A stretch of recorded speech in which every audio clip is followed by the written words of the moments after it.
येताळ्या घरी आला. त्याची आई फणफणत बसली होती. ती त्याला पाहून अधिकच चिडली. ती म्हैशीकडे तोंड करून बडबडू लागली. माणसानं माणसासारखं वागावं, एवढा उन्माद करू नये. देवाघरी झडती द्यावी लागते. पाण्यात राहायचं नि माशाची वैर का करावं? उशीर ऐकून येताळ्या खेकसला. ए आई, काय झालं तुला? का भूत लागलं? मला भूत लागलं, म्हातारीनं भुव्या चढून विचारले.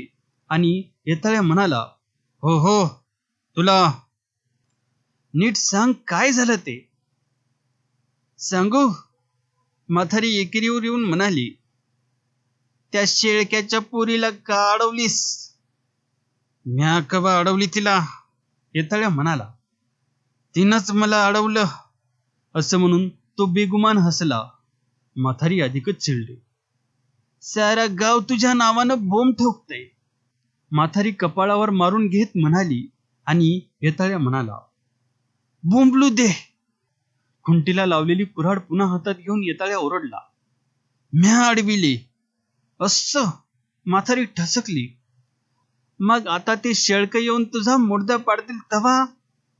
येऊ दे त्यासनी. येताळ्या पुन्हा ओरडला.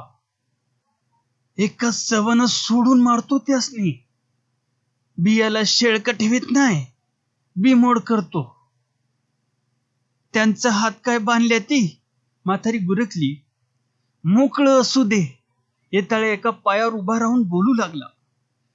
कचाकच मुंडकी तोडून जातो फासावर झुकत. तू बघ तरी खरं. म्हातारीला तिरमिरी आली. तिच्या डोळ्यापुढं हाणामारी सुरू झाली. तिने बोलणे बंद केले आणि येताळ्या भाकरी खाऊन सोप्यात घोरत निजला. त्याच्या उशाला बसून संध्याकाळी होणारी मारामारी टाळण्याचा म्हातारी विचार करू लागली. तिला रक्तपात नको होता. येताळ्याच्या दगडी मनावर अलीकडे शेळक्याच्या सजीने मोहिनी घातली होती. ती त्याला हवी हवीशी वाटत होती. तिच्या चालण्याने बोलण्याने तो घायाळ होई. ती आपल्या निऱ्या टेपलीत निघाली की त्याच्या काळजाला हपके बसत आणि तिच्या बेदरकारपणाचा त्याला राग येई. तिचे रूप तारुण्य त्याच्या डोळ्यात सलू लागे. तिने आपल्याकडे पाहावं असं त्याला वाटे, पण ती त्याच्याकडे मुळीच पाहत नव्हती.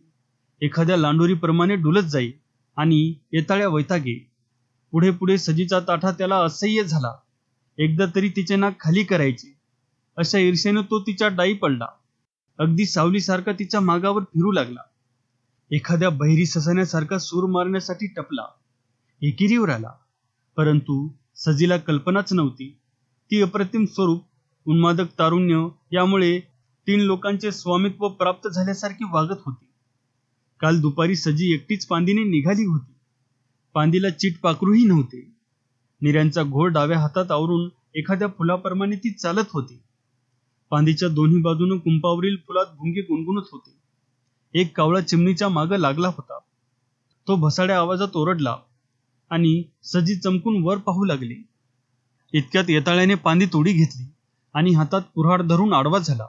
तो पिसाट झाला. त्याला पाहून रसरसीत सजी क्षणात कोमेजली. तिच्या तोंडचं पाणी पळालं. एखादी हरणी सापळ्यात अडकावी तशी ती बावरली आणि शब्द तिच्या नाजूक ओठावर पांगवळले. बायकाच्या जातीनं लय ताठा करू नये. येताळ्या भक्का चेहरा करून म्हणाला. माझी पाठ सोड. सजी स्वतःला सावरून म्हणाली. नाही सोडणार. येताळ्या खेकसला.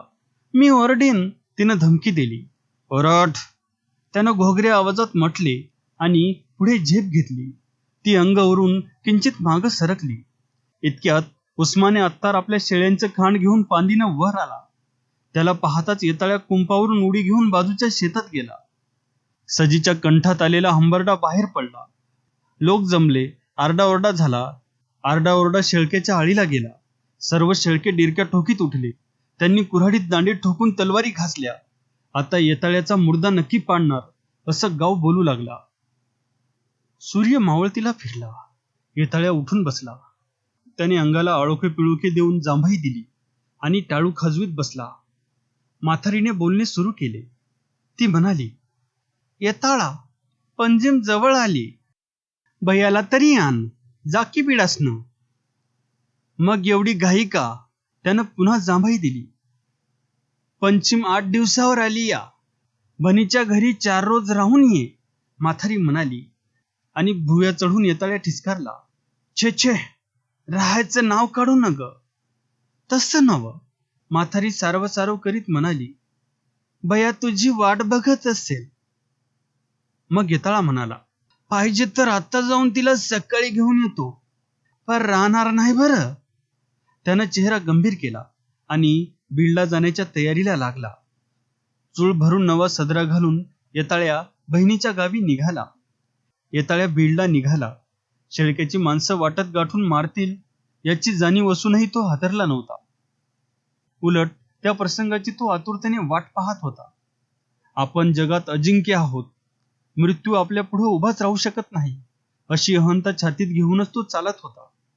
त्याचे एक एक पाऊल येदानाप्रमाणे चिखलात पडत होते. त्यामुळे त्याच्या पायाखालून सटकणारी चिखलाची चिपळी कासाराभर दूर पळत होती. पांद चिखलाने भरली होती. वरचेवर पावसाची सर येऊन आणि वाटसुरूंनी तुडून चिखलाची ओटीव आंबील झाली होती. त्यातून दमदार पावलं टाकीत तो निघाला होता.